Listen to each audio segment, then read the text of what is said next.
आज है हमारा साउथ कोरिया में डे 7 और जेजू आइलैंड में डे 1। आज हम लोग जा रहे हैं ईस्टर्न जेजू आइलैंड देखने के लिए। जैसे मैंने पहले बताया था, जेजू आइलैंड साउथ कोरिया का सबसे लार्जेस्ट आइलैंड है।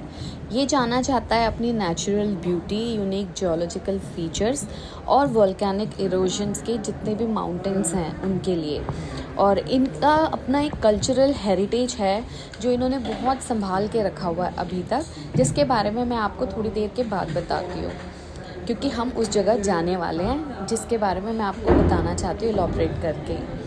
जेजू आइलैंड में एक बहुत बड़ा माउंटेन है जिसको हलासन बोलते हैं, जिसके ऊपर यूजुअली साउथ कोरियन से बाहर से भी लोग ट्रैक करने भी आते हैं। इसमें हाइकिंग 7 आवर्स एंड 30 मिनट्स की होती है ऑलमोस्ट, क्योंकि इसकी हाइट काफ़ी है, 1900 समथिंग मीटर्स की होती है।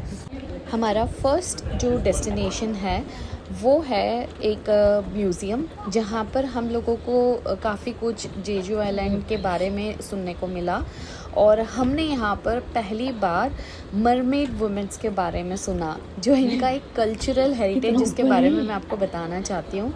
यहाँ पर हमने काफ़ी कुछ सुना उनके बारे में और उनकी हिस्ट्री, और आज भी ये लोग कुछ हैं लेडीज़ जो मरमेड वुमेन्स के नाम से जाने जाते हैं, और हम आज उनसे मिलने भी जाएंगे। हम आए हैं अपने सेकेंड डेस्टिनेशन पे, जो है सेओमसान पीक।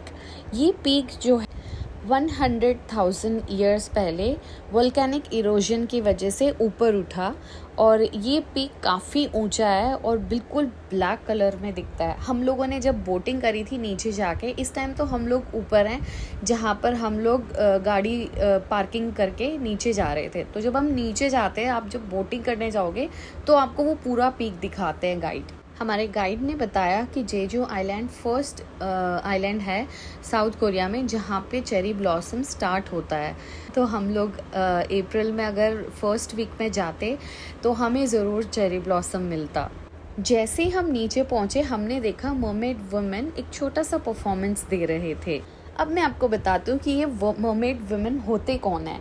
ये हनियो ग्रुप से बिलोंग करते हैं और ये लोग जाने जाते हैं अपने सी फूड को अंडर वाटर हार्वेस्ट करने के लिए।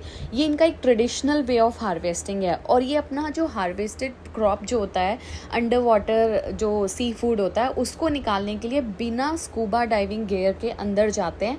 और ये 10-10, 15-15 मिनट पानी में रह सकते हैं without any gears. My God. और इनका ये ट्रेडिशन सिर्फ फीमेल्स फॉलो करती हैं, जनरेशन टू जनरेशन ये कैरी ऑन होता रहता है।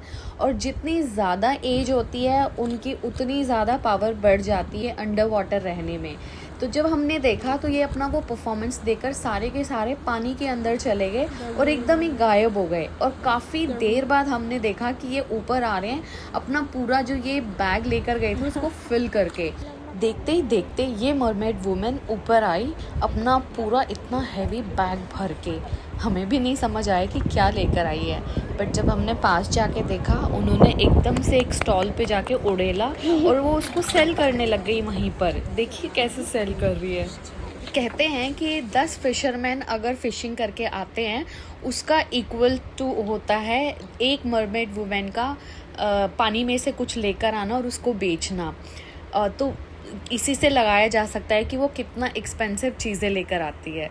अब हम जा रहे हैं बोटिंग करने के लिए सी में, और हम लोग अभी देखेंगे वो वाले माउंटेन्स जो 100,000 ईयर्स पहले वोल्केनिक इरोजन की वजह से ऊपर आए थे, और बहुत बड़े बड़े हैं, जो ईस्टर्न जेजू आइलैंड का एंड है। इसके बाद सी से कवर हो जाता है पूरा जेजू आइलैंड ईस्टर्न साइड से।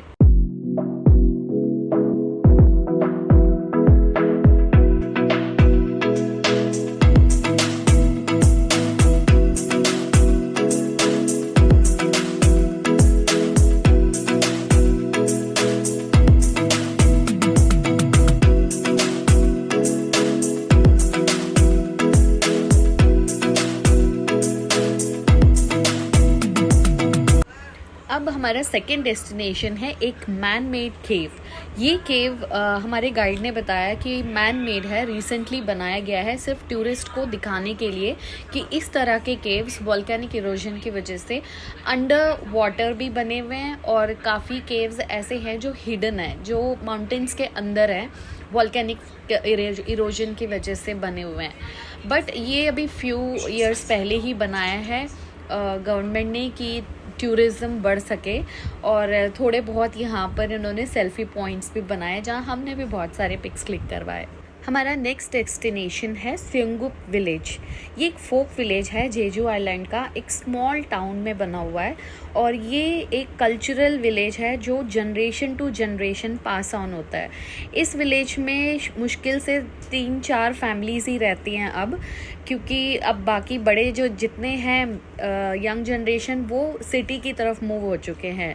तो हमें यहाँ पर एक बंदा मिला जो बहुत ओल्ड एज का था और उसने हमें इतनी सारी चीज़ें बताई जेजू आइलैंड में और उनके मर्मेड वुमेन के बारे में। बताया जाता है कि ये जो स्टिक्स लगे हुए हैं इसमें अगर एक स्टिक लगाए तो समझ लीजिए कि शाम को वापस आ जाएंगे, तो आप शाम को आना। 2 स्टिक लगे हैं तो मतलब हम लोग सारे के सारे बच्चे भी गए हुए हैं और हम भी गए हुए हैं, तो 2 दिन बाद आएंगे। और अगर 3 स्टिक लगे हैं तो समझ लीजिए कि हम लोग 1 हफ्ते के बाद आएंगे, और 1 हफ्ते के बाद वापस आने वाले हैं तो फिर भी 3 स्टिक्स ही लगे होते हैं, क्योंकि जब भी जाएंगे 3 स्टिक्स दिखेंगे तो मतलब 1 हफ्ते बाद आना है। तो इस तरह से इन्होंने हमें काफ़ी चीज़ें दिखाएं। इन्होंने हमें माइलस्टोन्स भी दिखाए, स्टोन स्टैचूज़ भी दिखाए, और काफ़ी सारे इन्होंने ऑयल निकालने वाले वो दिखाए जहाँ पर हॉर्सेस और ऑक्स के थ्रू ऑयल निकाला जाता है, जैसे हमारे इंडिया में विलेजेस में निकाला जाता है।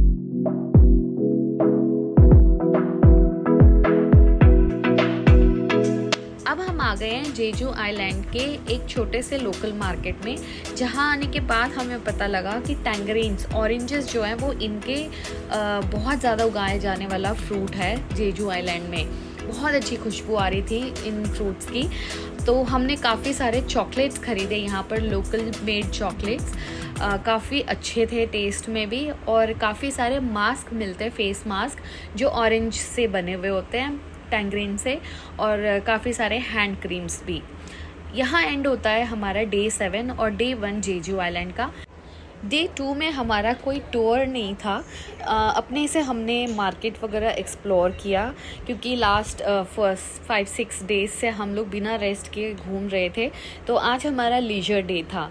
हमने मार्केट जाकर खुद से ही थोड़ी बहुत शॉपिंग करी, थोड़ी सोवेनियर्स ख़रीदे, और उसके बाद शाम को हमारी फ़्लाइट थी सोल के लिए। हमने लास्ट 2 डेज सोल में रखा हुआ है ताकि हम लोग थोड़ा सा शॉपिंग कर लें। तो मिलते हैं सोल में नेक्स्ट वीडियो में।